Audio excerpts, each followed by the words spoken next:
저는 사실 소마이 신지라는 이름을 잘 알지 못했습니다. 이번 기회에 서칭을 좀 해보니 이미 작고하신 연출가인데요. 국내 관객에게 유명한 일본 감독인 하마구치 류스케 미야케쇼 혹은 조금 더 연배가 있는 고레에다 히로카즈보다도 훨씬 선배격이고요. 연식으로만 보면 그나마 기타로 다케시가 비슷한 것 같더라고요. 그래서일까요? 한 평론가는 소마이 신지에 대해 이렇게 표현하기도 했습니다. 일본으로부터 한국에 뒤늦게 도착한 편지라고 말이죠. 편지의 시작은 작년에 개봉한 태풍클럽일 것입니다. 저도 꼭 리뷰를 하려고 예매까지 했습니다. 으나 결국 놓친 작품인데요. 다행인 것은 두 번째 편지인 이 작품 이사를 만날 수 있게 된 것이죠. 결론부터 말씀드리겠습니다. 이사 좋았고요. 간만에 독특한 감흥에 젖게 만드는 작품이었습니다. 특히 여러 상징들이 선명하게 드러나는 점이 인상 깊었는데요. 그에 대한 이야기를 중심으로 영화에 대한 저만의 해석을 전해드리도록 하겠습니다. 이사 끝장 리뷰 지금 시작합니다.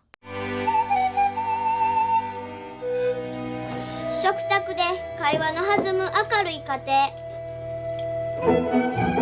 이사는 오프닝부터 관객의 눈길을 사로잡습니다. 장마로 인해 장대비가 쏟아지는 어느 저녁, 아빠, 엄마, 딸 셋으로 구성된 가족이 식사를 하고 있는데요. 이때 우리의 눈에 가장 인상 깊게 포착되는 것은 아이가 있는 집에서 절대 사용하지 않을 것이 분명한 뾰족한 삼각형 형태의 식탁입니다. 심지어 가장 날카로운 엣지가 관객을 향하고 있어 아슬아슬한 분위기를 자아내기도 하죠. 실제로 그렇습니다. 이 가정은 지금 붕괴 직전, 그러니까 렌의 아빠 케니치가 집을 나가기 전날 저녁 최후의 반찬을 갖고 있으니까요. 그런 관점에서 이 작품의 제목은 이혼 혹은 별거가 더욱 적절할 것 같은데요. 다소 뜬금포로 이사입니다. 저는 결국 이 영화가 렌의 시선이 동력이 되는 이야기이기 때문에 이런 제목이 붙었다고 생각합니다. 아빠와 엄마의 이혼을 이해하지도 인정하지도 못하는 소녀에게 아빠의 가출은 이사로 보였을 수도, 아니었으면 이사이기를 강력히 원했을지도 모르니까요. 이런 일종의 통과 의례를 겪는다는 측면에서 이사는 렌의 성장 영화라고 볼 수도 있을 텐데요. 그것을 표현하는 소재 중 하나가 물과 불로 느껴지는 것이죠. 영화 속 물과 불은 처음부터 끝까지 반복되어 나타납니다. 이렇게 말할 수 있을 것 같습니다. 장마로 시작해 바다에서 끝나는 영화다라고 말이죠. 저에게 물은 거스를 수 없는 운명, 그로 인한 절망쯤으로 보입니다. 연일 이어지는 장마는 하늘에서 땅으로 떨어지는데요. 이 방향성은 중력의 영향을 받는 존재라면 저항이 불가한 궤적이겠죠. 즉 비는 막을 수 없는 무력함을 자아내고 있는 것입니다. 아빠 케니치가 떠나는 날 학교에서 뛰쳐나온 렌은 아빠를 발견하고는 복싱으로 장난을 치는데요. 케니치는 완력을 가해 딸을 거꾸로 들어버립니다. 이때 머리가 땅으로 향한 채 매달린 소녀는 치마가 뒤집어져 벗겨지려 하자 손으로 옷을 잡죠. 비와 마찬가지로 중력의 방향이고요. 그것을 막아내려는 소녀의 손길은 한없이 연약해 보입니다. 역시 저항의 불가능을 드러낸다고 말할 수 있겠죠.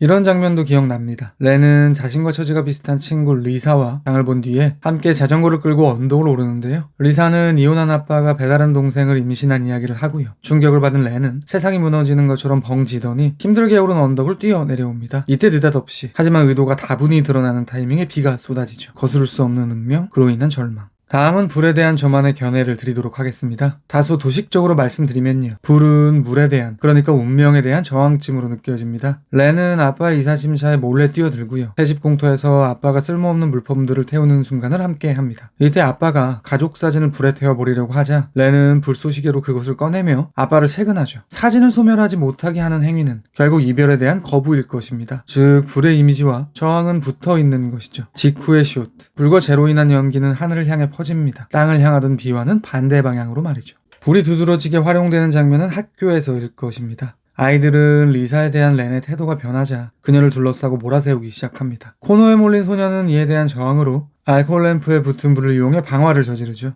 그러니까 이사는 자신의 삶에 닥친 거스를 수 없는 운명에 저항하는 소녀의 이야기라고 할 수도 있을 텐데요. 그런 관점에서 지속적으로 달리는 렌의 면면이 저에게는 해방을 향한 뜀박질처럼 느껴지기도 하더라고요. 엎드렸듯 물과 불은 영화의 끝까지 표출됩니다. 흥미로운 점은 둘의 의미와 관계가 점점 바뀐다는 지점인데요. 챕터 1의 마지막으로 그에 대한 이야기를 드리도록 하겠습니다. 이사에는 여러 번의 변곡점이 있습니다. 그중 가장 두드러지는 순간은 비와오에서일 텐데요. 특히 어떤 할아버지로부터 물을 맞고는 잠에서 깨는 지점부터 영화는 아스트랄하게 변모하기 시작합니다. 어떻게 보면 렌의 사후처럼 보이기도 하고요. 연달아 이어지는 산을 오르락내리락하는 시퀀스는 영적으로까지 느껴지기도 하는 것이죠.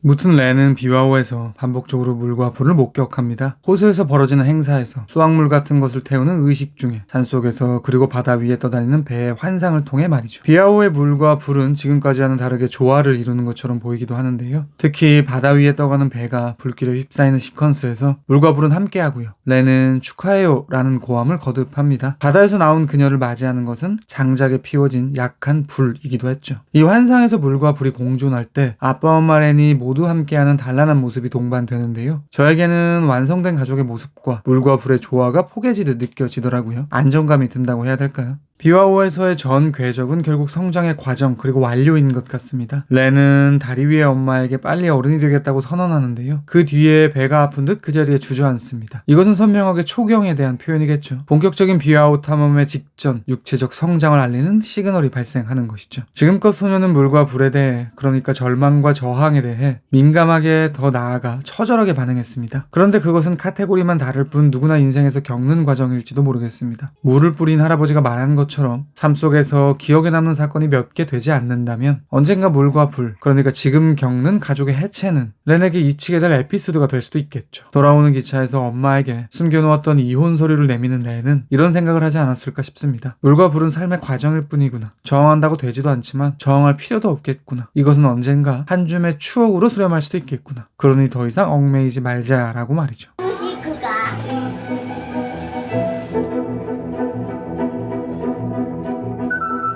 うちから学校通うんや。どこも 이사에 또 다른 인상적인 이미지가 있다면 상승과 하강일 것입니다. 아빠가 집을 떠나는 날 학교에서 빠져나와 달려온 렌은 언덕 위에서 언덕 아래 강가에 누워있는 아빠를 발견하기도 하고요. 챕터 1에서 예시로 들었던 것처럼 자전거를 끌고 힘겹게 언덕 위를 오르던 렌이 충격을 받자 언덕 아래로 뛰어내려오는 장면도 있습니다. 비아오에서 엄마가 무리 속에 있는 렌에게 고함칠 때 다리 위에서 다리 아래에 있는 렌을 발견하기도 하고요. 무엇보다 영화의 끝자락 렌이 산을 오르락내리락 하는 시퀀스에 상승과 하강의 이미지가 선명하게 녹아있죠. 상승과 하강은 높이차 혹은 낙차라고 표현할 수도 있을 텐데요. 하늘에서 땅으로 비가 쏟아지는 묘사라든지 렌이 기린 인형을 1층으로 떨어뜨리는 묘사라든지 등이 그에 대한 예시가 될 수 있을 것 같습니다. 저에게는 이러한 이사의 상승과 하강 역시도 결국 렌의 성장에 대한 표현으로 느껴집니다. 일반적인 관점에서 성장이라 함은 산을 오르는 것이라고 비유될지도 모르겠는데요. 소마의 신지는 그렇게 여기지 않은 것 같습니다. 그에게 성장이란 오르고 내리는 행위의 영원한 공존, 그에 대한 개인의 수용쯤으로 보인다고 해야 될까요? 우리는 어른이 되는 것이 아니라 어른인 척 하는 것이다 라는 유명한 워딩처럼 어쩌면 어른이 된다는 것은 상승과 하강의 반복일지도 모릅니다. 상승하여 어른스러워지는 방향과 하강하여 어린아이 같은 모습의 왕복 운동을 매일 하는 것이 어른인 것이죠. 비아오 호텔 로비에서 렌은 뛰어나옵니다. 뒤따라 나온 아빠 케니치는 자신이 집을 나가게 된 이유를 설명하는데요. 렌은 공감하지 못합니다. 이 대화 중에 부녀의 위상은 위아래가 계속 변하죠. 어린아이 같은 아빠, 어른 같은 딸. 이렇게 이사해서 부모는 때때로 렌보다 더욱 미성년자 같은 모습을 보이기도 하는데요. 케니치와 렌이 섀도우 복싱을 하는 면면은 딸의 장난을 받아주는 아버지의 모습이라기보다는 동급생 친구끼리의 장난처럼 보이는 것도 사실입니다. 엄마 나즈나 역시 마찬가지인데요. 그녀는 렌과 둘이 살게 되면서 빡빡한 룰을 만들고 그것을 꼭 지킬 것을 신신당부합니다. 그런데 먼저 어기는 이는 나즈나죠. 또한 나즈나와 유키오는 태극권 같은 것을 하며 맺히고 결박하는 장난을 치는데요. 이 순간 문지방 밖에 렌은 우두커니 서서 그것을 목격하고 있습니다. 마치 학교에서 친구들이 뒹구는 것을 보는 양 말이죠. 이 지점에서 잠시 삼천포로 빠져보겠습니다. 나즈나에 의해 엎어진 유키오는 묘한 표현을 합니다. 기분이 좋다고 말이죠. 저는 다소 아슬아슬한 상상이 들기도 하더라고요. 둘은 무슨 관계일까? 단순히 남편의 후배 수준의 지인이 아닌 것일까? 이러한 추정을 밀고 나가보면 후에 또 하나 이상하게 보이는 설정이 있습니다. 렌은 유키오에게 찾아가 어떤 부탁을 합니다. 아마도 비와호에서 아빠와 엄마가 조우하게 만들기 위한 작전의 일환이겠죠.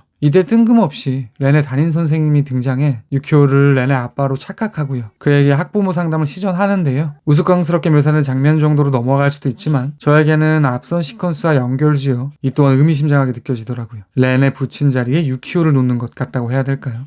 그렇다면 이런 가정을 해보겠습니다. 유키오가 렌의 생부라면? 혹은 생부까지는 아니어도 비유적 아버지라면? 그렇다면 영화적 어법에 의거해 유키오의 연인 와카코는 렌의 엄마 자리에 위치할 수 있을 것 같습니다. 렌은 유키오와 와카코가 말다툼하는 것을 목격합니다. 와카코는 임신을 한 것 같고요. 둘은 그 아이를 출산할지 말지에 대해 이견을 펼치고 있는데요. 아빠와 엄마로 은유된 그들을 보며 렌은 무슨 생각을 했을까? 아마도 본인의 존재에 대한 질문을 했을 것입니다. 나는 왜 나왔는가? 나는 왜 이 세상에 나와야만 했는가? 라고 말이죠. 성장이라는 이 작품의 거대한 주제와 맞닿아 있는 지점인 것 같습니다. 그러면 다시 본론으로 돌아오겠습니다. 그러니까 어떻게 보면 이사는 어른이란 무엇인가를 질문하는 영화일지도 모르겠는데요. 영화의 엔딩, 에필로그 혹은 쿠키 영상과 같은 시퀀스가 펼쳐집니다. 동급생들과 함께 관객의 방향으로 달리던 렌은 불현듯 측면으로 빠집니다. 마치 무대 뒤, 그러니까 카메라 뒤편 스태프들이 있는 공간 같은 환경이 펼쳐지고요. 렌은 외연은 그대로인데 어른이 된 것처럼 행동하기 시작합니다. 친구들 무리로부터의 일탈은 결국 그 또래로부터의 탈출일 것입니다. 그것은 빨리 어른이 되고자 한 렌의 소원의 발현이겠죠. 그러니까 렌이 도착한 곳은 렌이 성인이 된 세상일 텐데요. 그렇게 도착한 어른의 세계는 어떠한가? 극의 아닌지 바뀐지 경계가 흐릿한 모호한 설정들, 대놓고 짜여진 것 같은 부자연스러운 세계, 여전히 아이인데 어른 흉내를 내는 렌, 그리고 그녀를 어른으로 대하는 주변 사람들. 결국 어른이란 이런 것은 아닌가 싶더라고요. 이렇게 흐릿하고 불투명한 상태, 답을 알 수 없는 여러 가지 것들, 그러니까 어른이자 아이를 영원히 오가는 왕복운동이라고 말이죠. 소마이 신지의 세 번째 편지는 곧 개봉 예정인 여름정원으로 알고 있는데요. 그 작품 역시 많이 기대가 됩니다. 리뷰를 할 수 있을지 자신은 없지만요. 이사에 대한 제 별점은 별 4개고요. 한 줄 평은 다음과 같습니다. 어른이란 아이와 어른 사이를 영원히 오가는 왕복운동, 그리고 마침내 그곳에 도착한 렌. 제가 100% 확답을 드리지는 못하겠지만 아마도 다음 리뷰는 지금 보여드릴 이 작품이 되지 않을까 싶습니다. 그리고 당연한 이야기지만 그 어떤 영화라 해도 언제나 영화는 제 리뷰보다 무조건 위대합니다. 들어오셔서 감사합니다. When you think of me, you should think of fire.